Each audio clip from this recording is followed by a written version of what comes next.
On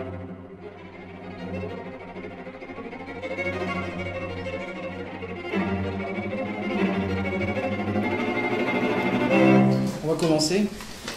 Juste pour commencer, c'était simplement, premièrement, pour nous excuser de cette manifestation qui ralentit toutes les choses, etc. Voilà, c'est fait. Maintenant, la conférence de presse de M. Cheminade, après ses déclarations sur les 500 parrainages. Je propose qu'il fera une présentation de 15 minutes sur à la fois les 500 parrainages et sa campagne, puisqu'on est là pour présenter aussi son livre-programme Un monde sans la City Wall Street, un grand projet pour demain. Et donc après, vous aurez toutes les questions que vous pouvez et vous les poser. Voilà. Bien, bonjour à tous. Je crois que je dois vous dire, c'est comment une torpille a pu s'installer pour une deuxième fois au sein d'un système, au sein de cette oligarchie des incapables qu'est devenue la France, qui a mis le pays sous tutelle financière peu à peu, pas brutalement comme on le fait avec la Grèce, mais peu à peu en resserrant le garrot au cours des événements de la crise de 2007-2008. Cette crise va être encore plus grave puisque l'Europe a décidé de mettre en place une directive qui s'appelle la directive des marchés des instruments financiers, la directive MIF. Nicolas Sarkozy l'a fait mettre en place, c'est une directive européenne, peu après son élection, le 1er novembre 2007. Et cette directive permet d'opérer pour les grands établissements financiers sur des plateformes alternatives, ce que les Anglais appellent les dark pools, de faire du shadow banking, de la banque de l'ombre, et de faire des interventions dans les marchés qu'on appelle le trading de haute fréquence, de l'ordre de la nanoseconde. C'est-à-dire qu'on a créé, parallèlement au système légal, un système qui est devenu une loi de la jungle quasi officielle, un système dans lequel on peut jouer avec des effets de levier qui vont de 5 à 100 fois sa mise. Et on offre ça à tout le monde dans des plateformes que distribuent de nombreuses banques sur Internet ou d'une façon ou de l'autre sur le marché des contrats sur différence, où on peut jouer non pas sur le prix de la chose, mais sur la différence de prix de la chose dans le temps, ce qui permet des effets de levier énormes. Donc on est dans cela. Toutes les discussions sur l'euro, sur l'Europe, sur le système financier international sont du vent si on ne traite pas cette question-là qui est la question absolument principale. Est-ce que les États vont continuer à se laisser dépourvoir de leur capacité à contrôler une économie ou pas? Et le moment est arrivé où, dans un système comme celui dans lequel nous vivons, cette accumulation de dettes, cette pyramide d'effets financiers est en train de créer une pression énorme sur l'économie réelle, et pour que les banques qui ont joué et perdu puissent être sauvées, on est en train de les renflouer au détriment des peuples et au détriment des économies, de la part productive des économies. C'est ce qui se passe sous nos yeux, et ce genre de situation entraîne toujours l'accouchement de monstres, puisque dans le sommeil de la raison accouche de monstres, et ces monstres qu'on voit apparaître en Europe, c'est cette nouvelle extrême droite avec des visages différents, qui sont celui d'Orban, celui de Geert Wilders ou celui de Marine Le Pen ici. Donc on voit apparaître tout ce nouveau jeu politique avec d'un côté les intérêts qui disent plus d'Europe avec plus de banques, et les autres qui disent pas d'Europe, mais avec un système monétariste national. Donc, dans aucun cas, on ne traite le vrai problème, qui est comment de créer du développement économique, du développement mutuel, comment créer une part commune, et comment revenir à cette décence minimum dont parlait Orwell en parlant de la société, et qui voyait disparaître de son temps. Alors, je crois qu'il est très important, pour comprendre comment ça s'est passé, de revenir très rapidement, historiquement, ce qui s'est passé depuis 1945. 1945, c'est la libération, c'est les nationalisations, c'est la séparation des activités d'un côté de banques de dépôt et de crédit, de l'autre des banques d'affaires. C'est un trésor fort c'est un Conseil national du crédit et c'est une politique de développement économique et de reconstruction. C'est la politique que voulait le Conseil national de la résistance contre le féodalisme financier. C'est ce que exprimait le préambule de la Constitution en 1946 sous la forme des droits sociaux de la personne humaine. Alors, le temps a passé, il y a eu un développement économique dans cette période en France, très grand, qui s'est accru dans les années 60, jusque qu'en 1966, on commence le recul avec Aberer, avec Debré, avec l'introduction de la possibilité pour les banques de créer du crédit à partir de dépôts avec certains effets multiplicateurs. Alors, évidemment, on continue à avancer dans cette histoire-là. Il y a les accords de la Jamaïque plus tard, après le découpage de l'or et du dollar, qui créent un système de change flottant. Donc on peut commencer à spéculer tant qu'on veut sur les monnaies. Et la taxe Tobin dont on parle tant aujourd'hui, c'était pour arrêter les spéculations sur les monnaies. C'est pas pour en faire ce qu'en fait aujourd'hui Nicolas Sarkozy, qui est de gagner un peu d'argent pour réussir à équilibrer le budget. C'est pas du tout ça. Et c'est pas non plus pour taxer les spéculations financières en tant que telles. C'était pour arrêter la spéculation monétaire qui se développait à ce moment-là. Donc elle s'est développée.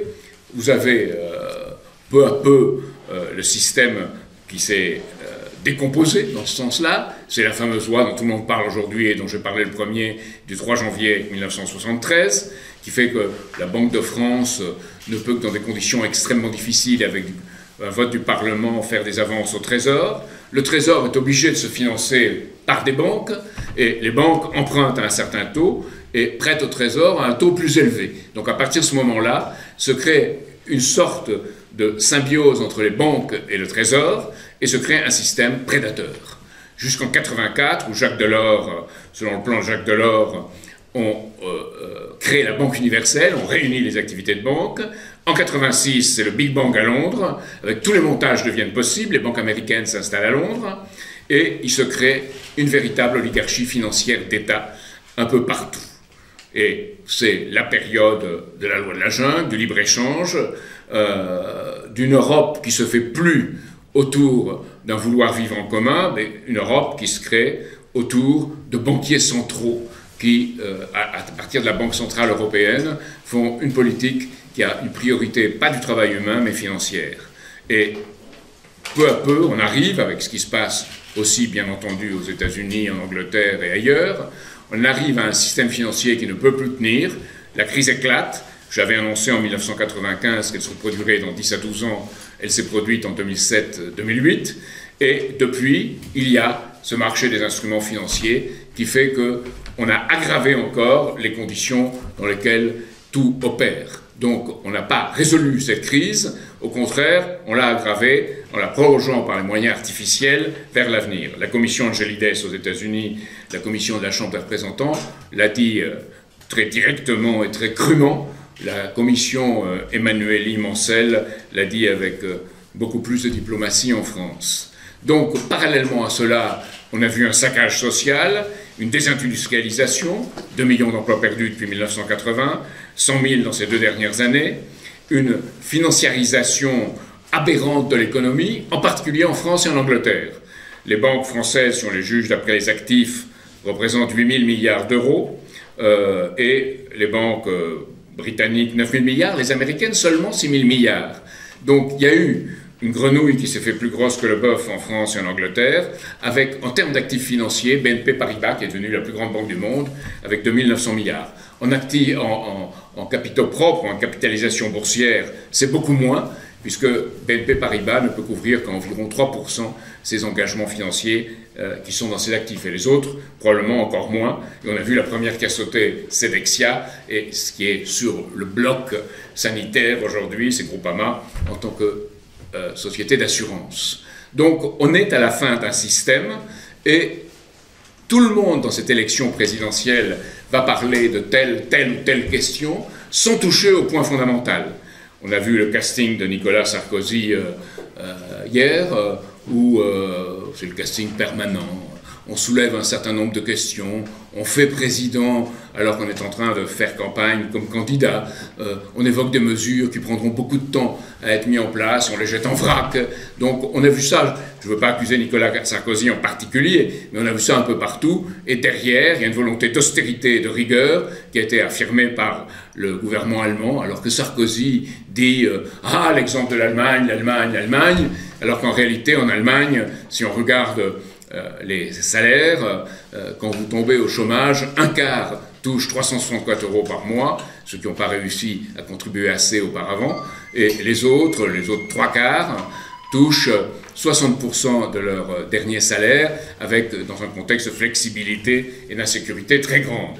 Donc, par rapport à ça, François Hollande est intervenu, il est intervenu justement en disant qu'il y avait un ennemi, un adversaire, il l'a dit, c'est le monde financier, mais il a dit qu'il n'avait pas de visage et pas de nom. C'est faux, ce monde a un visage et un nom, c'est la City, c'est Wall Street, et c'est le thème même de ma campagne, un monde sans la City ni Wall Street. Déjà un professeur de Toulouse qui avait joué un rôle important en 82-83, qui s'appelle François Morin, avait parlé d'un monde sans Wall Street. C'est un monde sans la City ni Wall Street. Si on veut comprendre ce qu'est la City, il y a un programme excellent qui a été fait sur la 5, sur ce sujet-là. Donc, comment faire pour les arrêter? Il faut d'abord nettoyer les écuries d'Augias, c'est-à-dire faire un système où on sépare à nouveau d'un côté les banques d'affaires et de l'autre côté les banques de dépôt et de crédit. Les banques de dépôt et de crédit, elles sont utiles, on les protège. Les banques d'affaires, on les laisse à leurs affaires, on les renfloue pas si elles ont perdu. La plupart sont en faillite virtuelle, donc il y aura probablement, si on fait cette mesure-là, des faillites. Mais mieux vaut des faillites reconnues que de continuer et ordonnées et civilisées, que de faire des faillites dans le chaos qui se prépare à l'avenir si on continue comme on va. Mais évidemment, si on fait ces mesures-là, il n'y a pas assez de substance pour financer une économie du futur, il faut faire du crédit productif public, du crédit public. C'est-à-dire qu'il faut une logique de banque nationale pour en faire ce crédit. Alors c'est incompatible avec les règles de l'Europe actuelle, c'est pour ça qu'il faut refaire l'Europe. C'est pas parce que l'euro nous a tués ou nous a englués, c'est parce que tout le système européen a été basé, l'euro n'a joué qu'un rôle de relais, dans ce système financier qui est un système prédateur. Alors, évidemment, pourquoi faire ce crédit productif public? Pour financer de grands travaux. De Gaulle disait une Europe de l'Atlantique à l'Oural, il faut faire un développement de l'Atlantique à la mer de Chine, avec un développement mutuel inscrit de l'Atlantique au Pacifique. Et c'est absolument essentiel qu'on repense dans ces termes-là. La France ne peut jouer qu'un rôle d'instigateur et de catalyseur, mais elle doit le jouer. Elle ne doit pas suivre d'autres intérêts que celui-là, qui est de refaire à l'échelle du monde une politique de développement et de croissance économique, comme à l'échelle de l'Europe, comme à l'échelle de la France.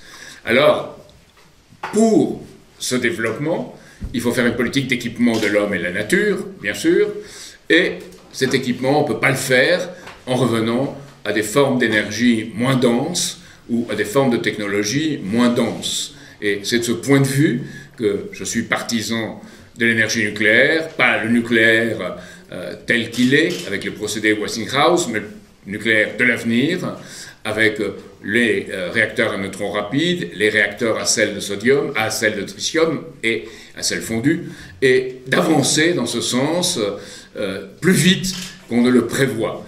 Et les énergies vertes, elles, ne peuvent pas prendre en compte un développement de l'économie et le maintien d'une économie. Elles sont insuffisamment denses. Donc, dans ce sens, je suis tout à fait opposé, c'est pas moi qui suis opposé, c'est la réalité, à une politique qui est une illusion, qui est de revenir au passé, il n'y a pas d'issue qui ramène au passé, qui est une politique d'écologie verte. Il y a une écologie, mais elle ne peut pas être une écologie en recul, elle doit être une écologie des pouvoirs créateurs de l'esprit humain.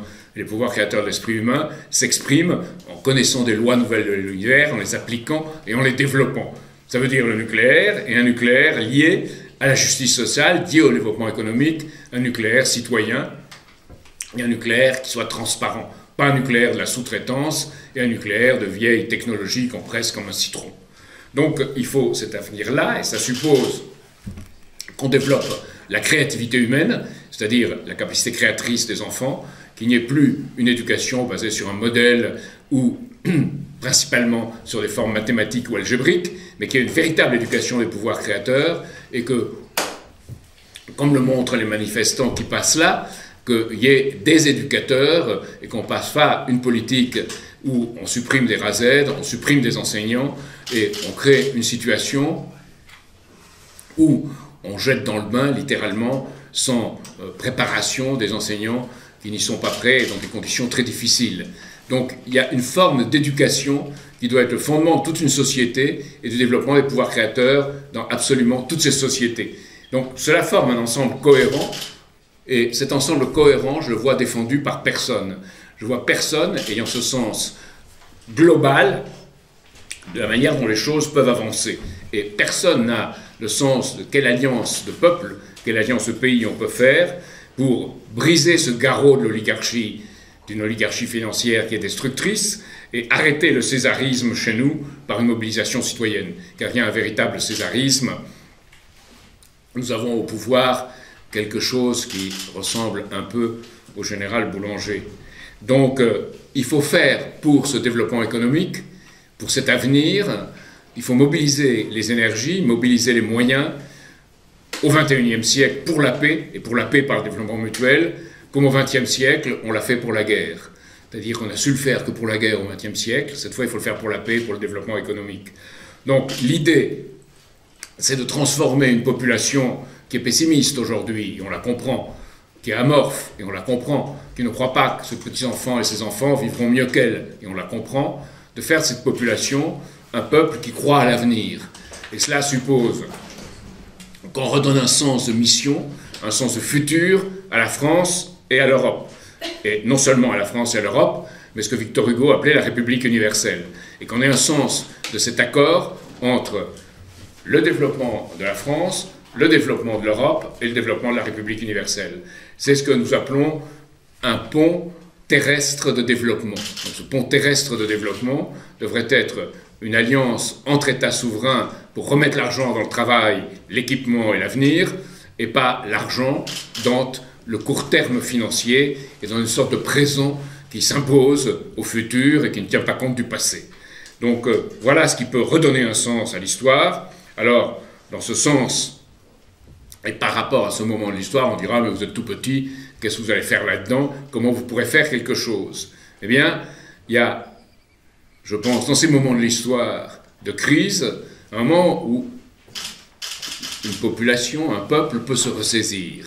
Et c'est les moments où une intervention d'idées peut créer un changement, une mutation et, disons, un essor vers les conditions d'un avenir et les conditions d'un développement en commun, du collectif.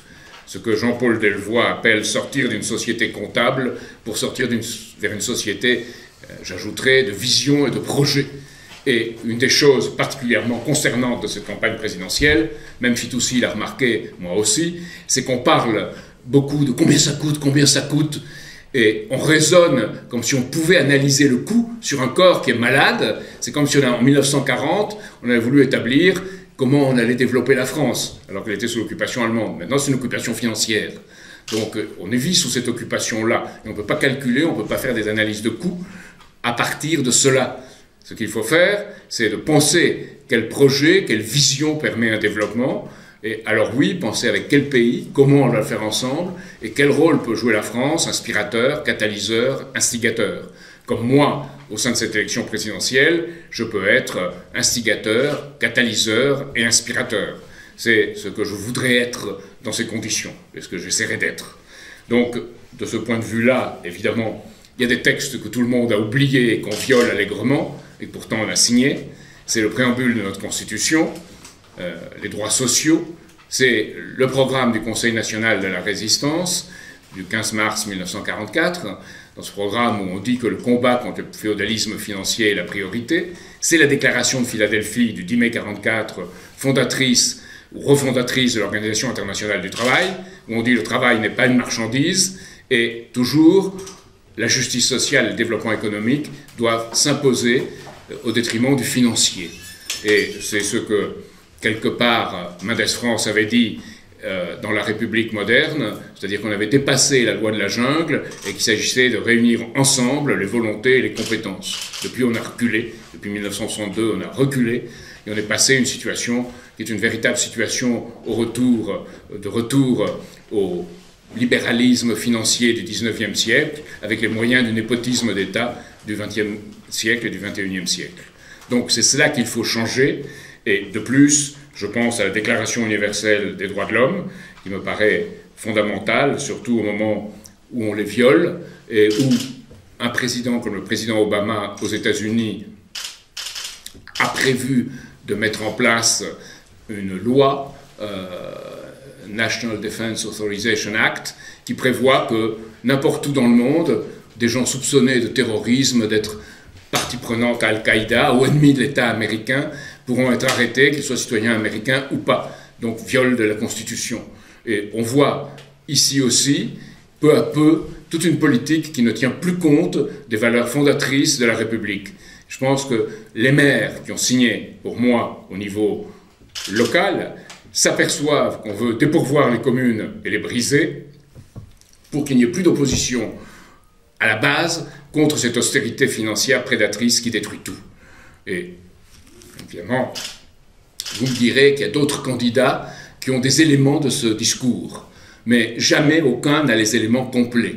Prenez le discours de Jean-Luc Mélenchon, par exemple, qui dit favorable à une justice sociale, qui exprime des critiques justifiées, mais qui dit, à titre personnel, je suis pour sortir du nucléaire, et je pense, et c'est dans son livre qu'ils s'en aillent tous, je pense qu'on y arrivera par la géothermie. C'est grotesque, ça montre une incompétence totale dans le domaine économique et dans le domaine scientifique.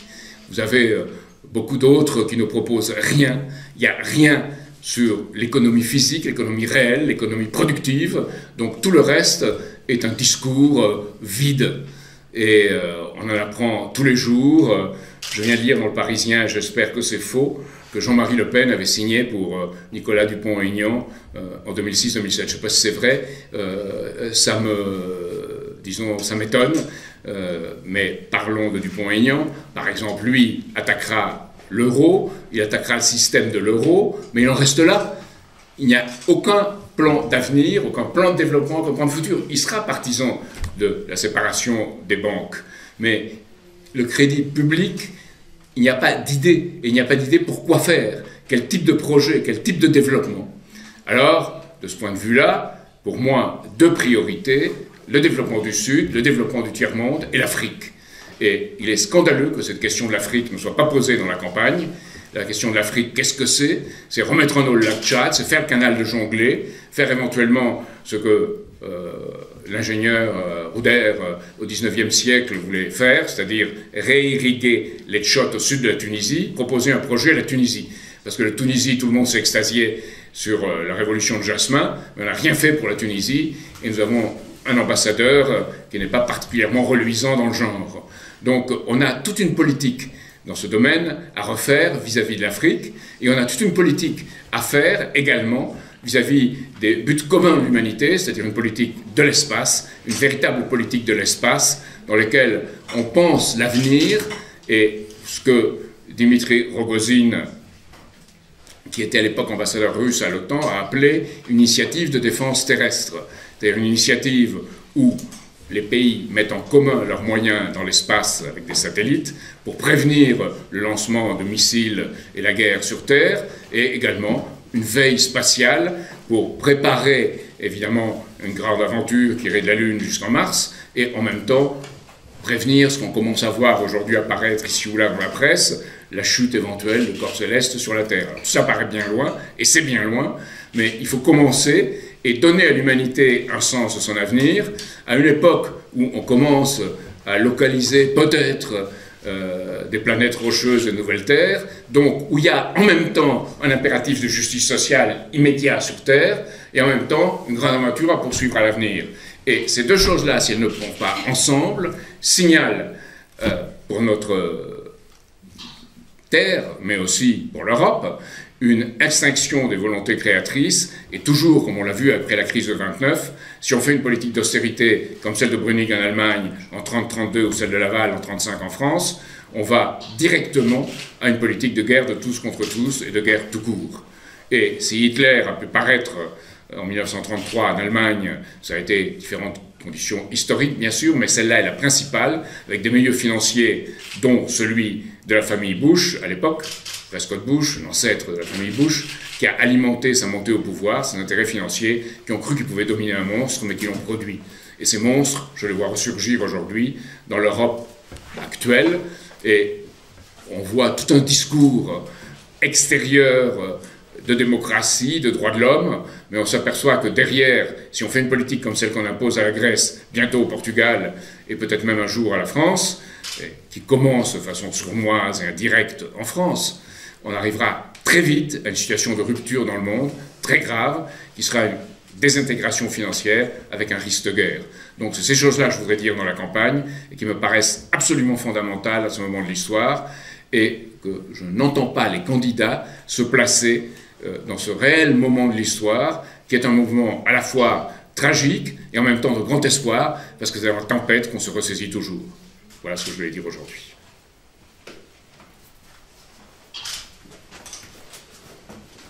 Donc je ne sais pas si vous avez des questions, en particulier sur le programme de Monsieur Cheminade.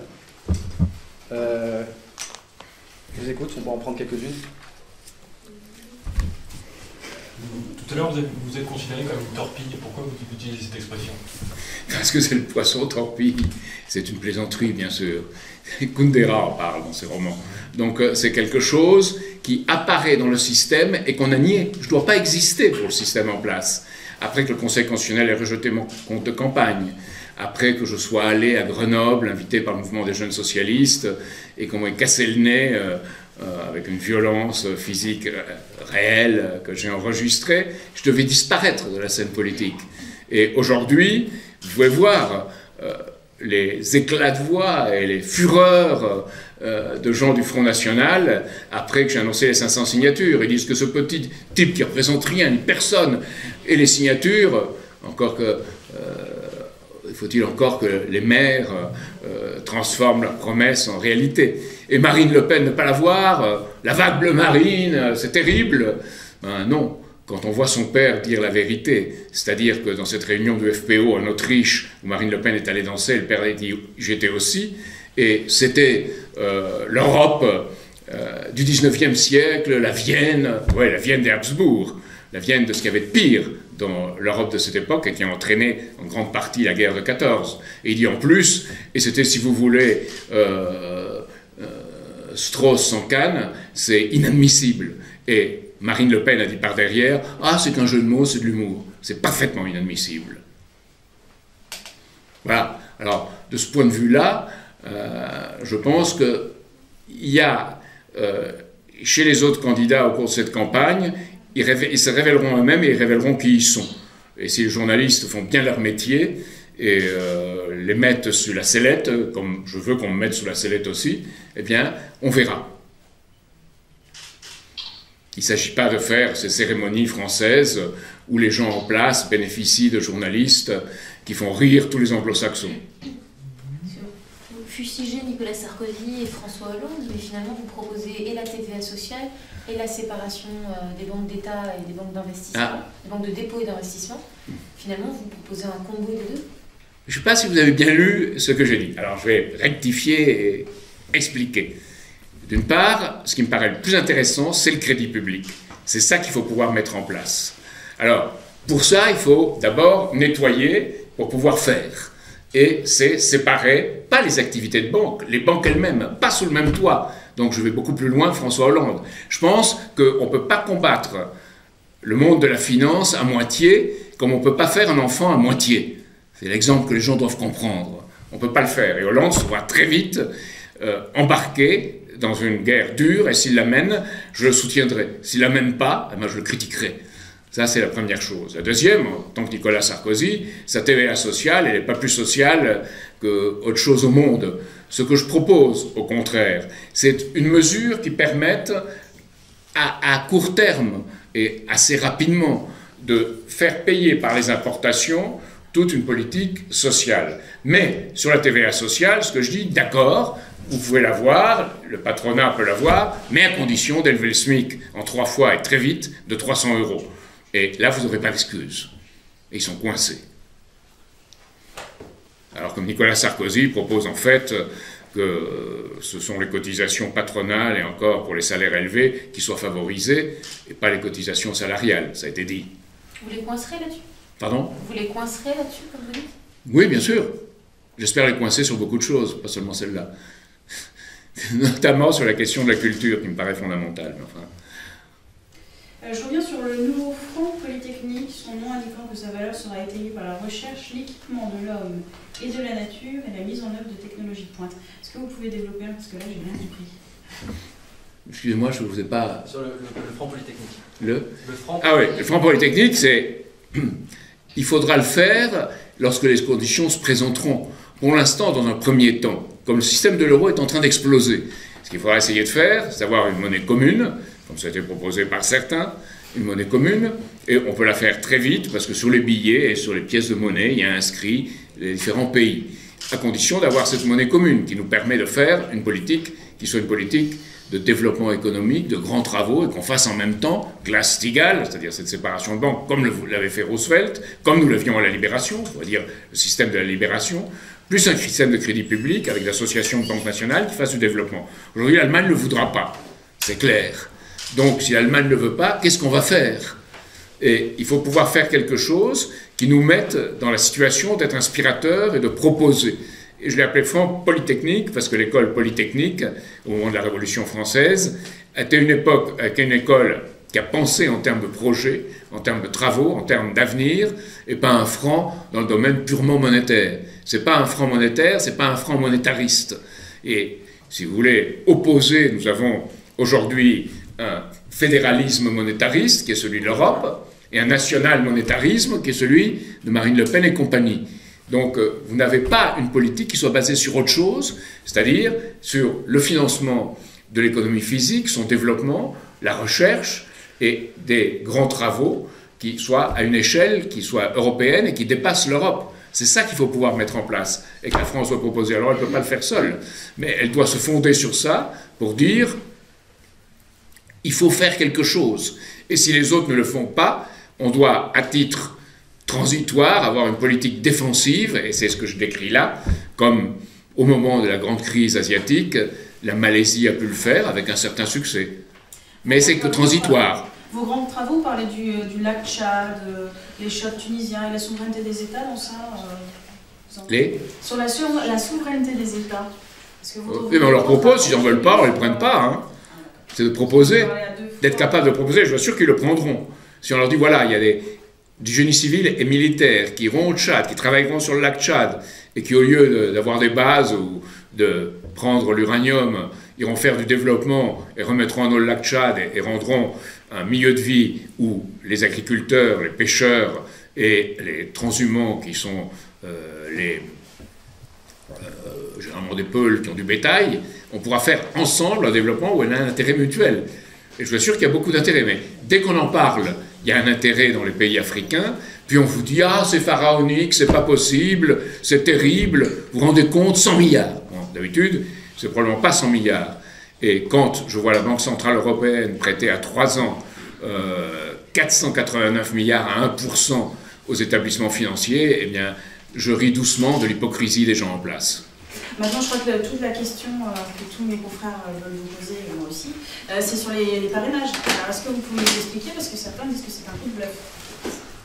Qu'est-ce que je dois vous expliquer? Expliquez-nous comment vous avez fait pour avoir... D'abord, il y a une chose à considérer. C'est que les maires qui ont signé parce qu'ils ont signé pour des gens qui n'étaient pas les collaborateurs du système. Ils ont signé contre le système. Alors, je ris beaucoup de ce dessin du canard enchaîné, où on voit les 6 soi-disant principaux candidats dire « Moi, je suis contre le système, moi, je suis contre le système, c'est moi !» Tous en viennent, mais tous y sont plongés. Tandis que nous, ils nous voient en dehors, et une des preuves, c'est que la presse nationale ne nous a pas couverts. Donc, ils trouvent que c'est un signe, probablement, d'honnêteté dans le temps. J'espère que ce signe ne durera pas trop longtemps, et qu'on aura cette couverture maintenant. Ça, c'est une première raison. La deuxième, c'est que beaucoup ont vu qu'en 2002, en 2006, 2007, on avait annoncé qu'une crise allait se produire, et que les autres disaient non, non, non, tout va bien, le système marche bien. On a des citations extraordinairement comiques de tous les dirigeants politiques français de cette époque-là, et américains et étrangers, et du génial Ben Bernanke, qui dirige la Réserve fédérale américaine et qui avait dit exactement le contraire à tout moment de ce qui allait se produire. Bon. Et les maires ont dit comment ce petit moustique de cheminade politique a-t-il pu nous dire ce qui allait arriver? Et les autres ne disaient pas. Il doit y avoir quelque chose d'intéressant là-dessous. Puis ils commencent à voir, ils creusent le sujet, ils regardent ce qu'on fait, et ils se disent, après tout, il faut le mettre dans le jeu, il faut mettre cette torpille, comme je disais tout à l'heure, dans le jeu. Et on verra bien. Donc ça, c'est la deuxième raison. Il y a une troisième raison, qui est que nous nous sommes pris très tôt. Il y a un mouvement de jeunes que nous avions, qui maintenant est intégré, puisque les jeunes ont atteint 24, 25, 28, 32 ans, ou 30 ans. Les jeunes sont devenus vieux, donc, mais ils sont restés jeunes d'esprit, qui sont allés voir les maires, et les maires étaient très surpris de voir des gens qui ne récitaient pas un catéchisme, qui n'avaient pas un code, et qui étaient différents des gens en place. Quand vous entendez les jeunes sarkozystes ou les jeunes socialistes, le discours que vous entendez n'est pas semblable, mais c'est du remâché. Et quand vous entendez l'extrême gauche ou l'extrême droite aussi. Là, vous aviez l'impression de gens qui parlent, qui créent, qui sont capables d'avoir des idées et de penser par eux-mêmes devant les maires. Et ça, ces trois choses, la combinaison de ces trois choses, a fait que beaucoup de maires ont donné leur signature. Alors, il y en a une minorité qui c'est pour favoriser la démocratie, mais nous n'avons pas du tout recherché comme ça. Oui, l'NPA, c'est pour la démocratie. Madame Le Pen, c'est pour la démocratie. C'est grotesque. Qui vous disent que c'est du bluff, qu'est-ce que vous leur répondez? Quoi? À vos détracteurs qui disent que c'est du bluff. Qui dit que c'est du bluff? Que nos signatures sont du bluff? Oui, voilà, c'est ça. Que cette annonce aujourd'hui, c'est pour vous faire de la pub et qu'en fait, c'est un coup de bluff. Qu'est-ce que vous leur répondez? Qu'ils vivent dans la vallée des paumés, et que dans la vallée des paumés, il n'y a que des imbéciles, des idiots, ou pire encore, les amis du système. Mais justement, ces fameux amis du système, parce que qu'ils soient du système ou non, si vous voulez, ils ont fait un matraquage médiatique, ils ont quand même battu campagne pour ces fameuses 500 signatures, avec des maires qui le disaient sous pression par les deux gros partis. Alors comment vous avez fait, c'est quoi votre tour de magie pour que ces fameux... Il n'y a pas du tout de magie. Il n'y a pas du tout de magie. Ce que vous sous-estimez, et que sous-estiment pas certains journalistes de province, c'est la colère sourde qui gronde en France contre les gens en place, que Marine Le Pen essaye de catalyser. Hein. Mais quand on leur décrit ce que faisait Marine Le Pen dans les années 90, ils sont intéressés.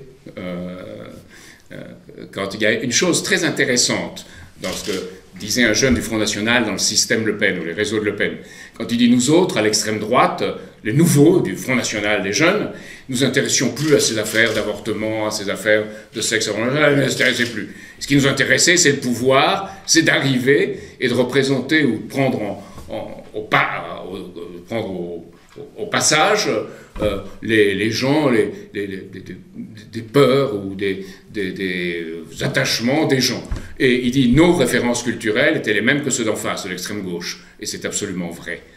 C'est-à-dire, c'est les références culturelles d'un monde de l'immédiateté, du choc, de la violence, du flash. Et tous ces gens-là étaient dans le même système. Et quand ils ont vu nos militants, quand ils ont vu nous-mêmes, ils ont dit, tiens, voilà des gens qui pensent autrement que dans ce système-là. Et ce système est culturel. Est-ce que les gens ont signé pour vous plus par protestation ou plutôt par adhésion?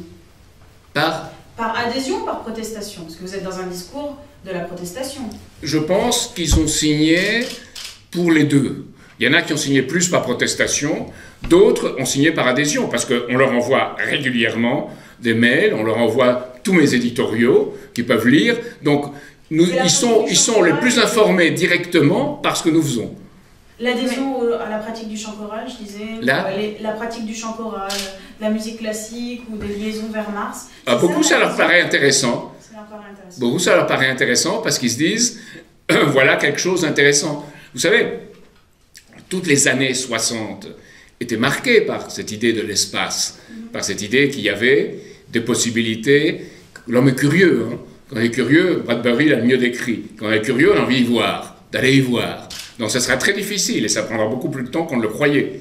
Il y a les radiations cosmiques, il y a toute une chose qui rend le voyage très difficile. Donc ça sera long. Mais on se sera engagé à aller y voir. et aller y voir de près. Pourquoi? Pas pour exploiter des roches, des matériaux, la conquête de l'espace, je déteste cette expression-là, c'est pour explorer au-delà du connu. Et cette exploration au-delà du connu, dans des circonstances difficiles, fait qu'on est obligé de mobiliser ses pouvoirs créateurs et ses capacités créatrices. C'est comme quand Socrate demande à l'esclave de doubler la surface du carré dans le Ménon. Vous pouvez y aller, la plupart des gens ne savent pas pourquoi on double la surface du carré, ils ne savent pas comment le faire. Donc c'est un peu la même expérience. Une expérience de l'inconnu, une expérience d'aller voir. C'est un peu comme les jeunes qui partent pour développer l'Afrique dans des activités réelles de coopération, qui ne restent pas dans les bureaux et qui vont sur place et qui vont travailler. C'est un peu la même expérience. Vous êtes obligé de puiser en vous-même ce que vous avez de plus capable d'apporter quelque chose de positif ou d'aller connaître quelque chose qui soit au-delà de ce que vous connaissez d'habitude. C'est ça la découverte, le véritable esprit de découverte. Excusez-moi, M. Schmoul, vous n'avez pas vraiment répondu. Il se trouve qu'en ce moment même, Marine Le Pen est en train de protester contre le fait que les maires subissent des pressions des deux grands partis et qui leur interdit de promettre des signatures pour les petits candidats. Alors comment vous avez fait? C'est quoi votre tour de magie pour justement passer outre ces fameuses pressions? Mais ils ont vu les idées, ils ont vu qu'elles étaient différentes, et qu'elles n'étaient ni celles de Marine Le Pen, ni celles d'autres petits partis. Ça leur a paru beaucoup plus intéressant intellectuellement. Si vous lisez ce qu'écrit Marine Le Pen, intellectuellement, hein, il y a mieux. Donc ils ont vu ça. Et il y a un autre aspect, qui est juste dans ce que dit Marine Le Pen, c'est-à-dire qu'il y a des gens, après, des maires, qui sont harcelés, poursuivis et attaqués. Ça ne devrait pas être. Mais ils devraient juger, d'après les idées même, librement de Marine Le Pen, et pouvoir dire non. Je ne vois pas pourquoi on dirait oui à des idées qui vous paraissent tellement antagonistes avec vos principes. Mais pas sur la base de harcèlement, pas sur la base de menaces. Donc dans votre cas, ils n'ont pas du tout subi de pression? Ah si, il y a des maires qui se cheminade, qu'est-ce que c'est épouvantable, son compte de campagne a été rejeté par le Conseil constitutionnel. Puis tout à coup, on s'aperçoit de comment ça a été rejeté, et pourquoi. Je ne sais pas si vous avez suivi la façon dont Roland Dumas et les autres ont rejeté mon compte de campagne. Alors, comme ils ont accepté celui de Chirac et de Balladur, ils se disent, mais c'était lui qui était intéressant, c'était lui que le système attaquait, c'est pas Marine Le Pen ni Jean-Marie Le Pen. Nicolas Sarkozy, et ça les gens l'ont remarqué, et les maires s'en souviennent, Nicolas Sarkozy en 2007 a dit, il y a deux courants légitimes qui à mon sens doivent être représentés au premier tour de l'élection présidentielle, ce courant légitime en France, c'est celui d'Olivier Besancenot et celui de Jean-Marie Le Pen. Il a dit, c'est une citation, pourquoi Jean-Marie Le Pen? Parce qu'il avait fait attraper ses voix, il a réussi d'ailleurs, en partie, et Besancenot parce qu'il pensait qu'il nuirait à Ségolène Royal. Donc il y a ce calcul-là, et les gens le savent, les gens connaissent ces calculs-là, et ils se disent, pour ces gens-là, ces calculs-là, ou Christine Boutin, qui dit « Ah, je suis nouvelle, ah, c'est formidable, ah, c'est terrible, l'UMP ne me donne pas les signatures. » Mais pourquoi se mettre à genoux devant l'UMP? Moi, je comprends que l'UMP ne veuille pas donner les signatures. Je comprends que le Parti Socialiste ne veuille pas donner les signatures. Si on les gêne vraiment. Vous allez les chercher où, alors, les signatures? Partout. Jusqu'en Chine, comme diraient les musulmans. Non, s'il faut, il faudra aller chercher la science jusqu'en Chine. Nous, on va chercher les signatures. Partout. On a téléphoné à 20 000 maires. 20 000 maires. Et on a trouvé parmi eux, je dirais, ce que nous pourrions appeler des perles, des gens déterminés, certains plus, certains moins, mais des gens qui avaient une certaine idée de l'avenir et qui se disaient que jeter mes idées, jeter ma conception du monde et me jeter moi-même, c'était juste, vu, d'une part, les idées, et vu ce qu'on m'avait fait. Ils ont très bien vu ce qu'on m'a fait. Vous avez eu des appuis outre-mer, dans les dom-toms, ou c'est resté seulement en France métropolitaine? On a quelques signatures, peu, outre-mer. Le programme outre-mer intéresse, mais là, oui, là, les pressions sont plus grandes que partout ailleurs, parce qu'on sait bien que la Martinique, la Guadeloupe, la Réunion, la Guyane dépendent de subventions et dépendent de pressions. Et vous irez dans les dom-toms? Pardon? Vous irez en déplacement dans les dom-toms? On n'a pas l'argent, pour vous dire franchement. On n'a pas l'argent pour faire ce genre de grands déplacements. On voudrait bien, moi je voudrais bien. Hein? Vous pourriez avoir des sympathisants qui vous accueillent, même chez eux, par exemple. Non, vous n'avez pas d'argent, d'accord. Non, on n'a pas les moyens. Moi j'irais bien, ça me plairait bien, et je crois qu'on aurait eu beaucoup plus de signatures, notamment en Martinique ou en Guadeloupe, où il y a une mesure qu'on propose et qu'on défend, qui est la réforme agraire, où les béquets et les blancs pays ont toute la terre. Enfin, plus de 50%. C'est quand même incroyable. Je vous propose si vous avez une dernière question, et on en reste là. Non, si vous en avez d'autres... Parmi dans la presse nationale, vous ne portez pas toujours dans votre cœur, on vous a déjà accusé aussi d'avoir des fondements qui étaient un peu sectaires. Qu'est-ce que vous répondez à ça? Madame la juge, madame, je vais vous répondre ce que j'ai répondu tout à l'heure. C'est que c'est parfaitement ridicule. Il faut venir, il faut voir les militants, il faut parler avec eux, au lieu de dire des choses de cette nature. Alors, le seul dans une institution officielle qui ait dit ça, c'était à la Miviludes. J'ai ici son nom, c'était Jean-Michel Roulet, qui dirigeait la Miviludes. Les autres, non. J'ai aussi une lettre de son prédécesseur qui dit on n'intervient pas avec les mouvements politiques. Donc vous êtes un mouvement politique. Lui, il intervient, qui était Jean-Michel Roulet, direction des services techniques de la police, 78-81, conseiller technique au cabinet de M. Pandreau, dont on connaît les convictions démocratiques, au ministère chargé de la sécurité, 86-88, et conseiller pour les affaires intérieures et de sécurité au cabinet de M. Alain Juppé à Matignon, de juin 95 à un peu plus tard. Très exactement à juin 97. Donc c'est pas le pédigré de quelqu'un qui devrait être objectif. Je crois pas. Vous m'avez dit c'est parfaitement ridicule. Est-ce que vous pouvez étayer un peu à votre réponse? Est-ce que vous pouvez développer un peu? Alors, à une condition, c'est que vous disiez ce qu'est une secte.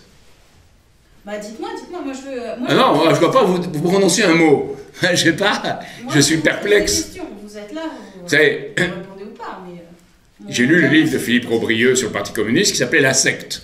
On peut considérer que le Parti communiste était une immense secte à l'époque de 3 millions de personnes. C'est un peu bizarre de voir cette acception. C'est généralement quelqu'un, vous savez, quand on veut tuer son chien, on dit qu'il a la rage. Donc c'est ce qui a été utilisé aux États-Unis contre Lyndon LaRouche et ce qui est utilisé ici en France contre nous. Quand on a épuisé toutes les cartouches, en 95, on a tout dit. On a dit que j'étais l'agent de Saddam Hussein, que j'étais islamophobe, que j'étais antisémite, que j'étais d'extrême droite, que j'étais d'extrême gauche, que j'étais l'extrême droite ayant infiltré l'extrême gauche, que j'étais l'extrême gauche. On a tout dit, tout dit. Pourquoi? Ça, c'est la bonne question à se poser. Alors, secte, c'est ce qui sort maintenant parce que c'est vague, parce qu'on peut utiliser ça comme un accusatif, et parce qu'on est une organisation dont le nombre est relativement, beaucoup plus relativement qu'on le dit, limité.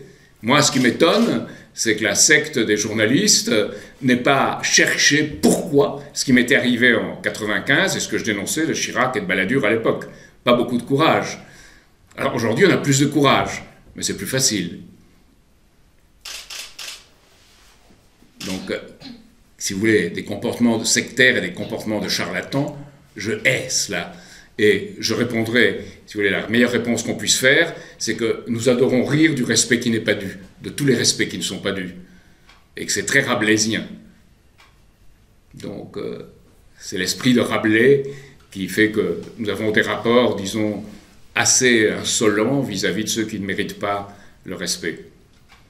Et ça, on ne le pardonne pas en France. Et d'ailleurs, ailleurs non plus. Et je me sens un homme, quelque part, par rapport à cette élite politique française, cette oligarchie des incapables. Je crois que le livre de Sophie Coignard est parfaitement exact sur ce plan-là. Je me sens considéré comme un homme de mauvaise réputation et j'en suis fier. C'est l'hommage du vice à la vertu. On peut en rester là? Pas d'autres questions? Quand je dois dire que les militants de la LCR reçoivent un bréviaire et des photocopies de textes pour se rendre sur place et tenter de désorganiser les maires, c'est pas très glorieux. Moi, je ne fais pas vis-à-vis du NPA, et je le ferai pas. Eux, oui, ils ne se gênent pas. Et je considère que la façon dont Philippe Poutou a été traité par les journalistes n'est pas très honorable pour les journalistes. Pourtant, Philippe Poutou, pas lui, mais les gens du NPA ne sont pas nos amis, pour des raisons d'ailleurs que j'ignore. Donc voilà.